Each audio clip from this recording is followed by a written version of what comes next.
Cars are so important for all of us and affect us in our day-to-day lives. We use cars to get almost everywhere.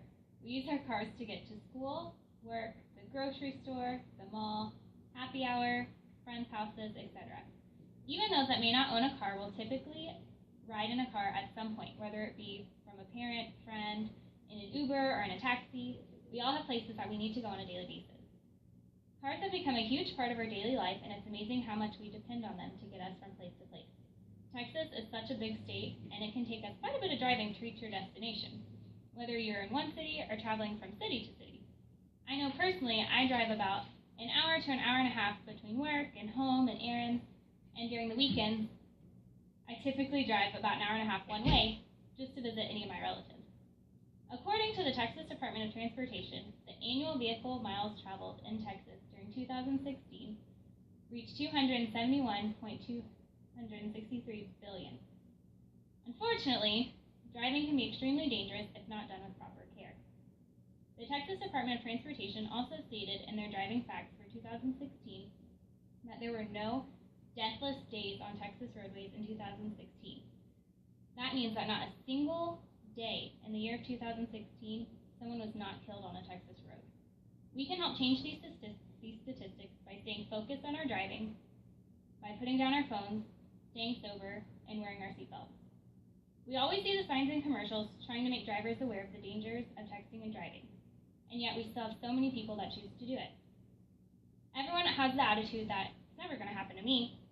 Only this were true.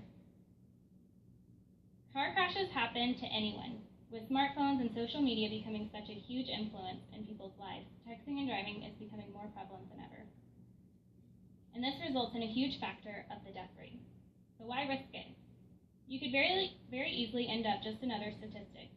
Texting is such a huge distraction for anyone, no matter the age or how long you've been driving. My dad used to text and drive all the time, and he would always tease me for being a scaredy cat when I told him to put his phone down. Then, one time he swerved and he just barely missed another car. There was no crash and we all made it out safe, but it very easily could have gone differently. It's not always the person driving that's even affected from the crash. You could forever change someone's life for the worse because of a simple text message.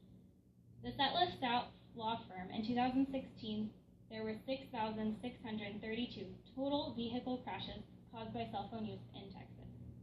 Just in the state of Texas alone, 6,632 crashes were due to cell phones. As of September 1st, 2017, it became illegal to read, write, or send a text message in the state of Texas while driving. A first-time offender can now get up to a $99 fine if seen texting and driving, and it can go up to $200 for the next offense. This has been put into place to discourage drivers from texting while behind the wheel. Another factor behind the high death rate on Texas roads is drinking alcohol while or before driving. One of my very best friends growing up had a father that drank too much. He would stay at the bar until they closed and would show up late at night, so drunk that he could barely stand. He always drove himself home because he thought that the bar was so close to his house that it was no big deal. One night, he came home bragging about how he took out some of the bushes by the entrance of the bar's parking lot. And all I could think of, even at 14, was how thankful I was that nobody else encountered him on the road. My sister's very best friend from high school was killed while his wife sustained serious injuries due to a drunk driver. Drinking while driving is a serious matter that many people just brush off. I'm not that drunk. It's fine. I'll just drive home. It's something I've heard way too often.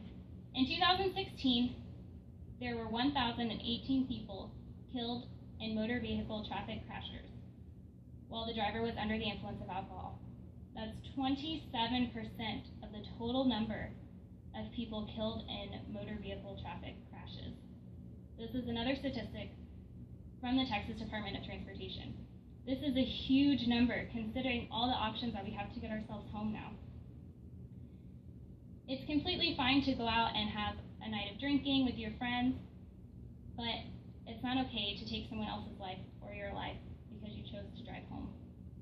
We have Ubers and Lyfts, and in some cities they even have means of public transportation that run late in the night, such as trams, subways, or buses. Along with the texting and driving laws, there have also been laws put into place for people that choose to drink and drive. A first-time DWI offender can receive up to a $2,000 fine, anywhere between 3 and 180 days in jail, and require a DWI education program. After multiple offenses, the consequences get even more severe to discourage having a blood alcohol level of more than 0.8% behind the wheel.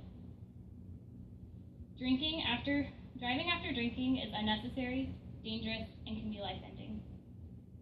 Wearing a seatbelt in a car seems like such a trivial thing, but it can be the difference between life and death. So many of us get in the car and automatically reach for our seatbelts, but there's still so many that refuse to wear one. Seatbelts were designed to keep people safe during collisions, but they can't do their job if you choose not to wear it. A statistic that I found interesting was one from the Centers for Disease Control and Prevention. More than half of teens and adults who died in crashes in 2016 were not buckled up at the time of the crash. From 2010 to 2014, seatbelts saved nearly 63,000 lives. And this isn't something that's important for just drivers, but everyone in the car is now required by law to wear their seatbelt. It can be just as dangerous for those in the back seat as it is for those in the front. Driving in the car doesn't have to be so dangerous. Sometimes things just happen, like hydroplaning in the rain or just car troubles. But if everyone practiced driving safe, we could still significantly reduce the amount of deaths on our roads. You never know when it could be your brother, sister, mom, dad, aunt, uncle, or even you that could end up in a deadly car accident. If you could be a part of saving lives, why wouldn't you?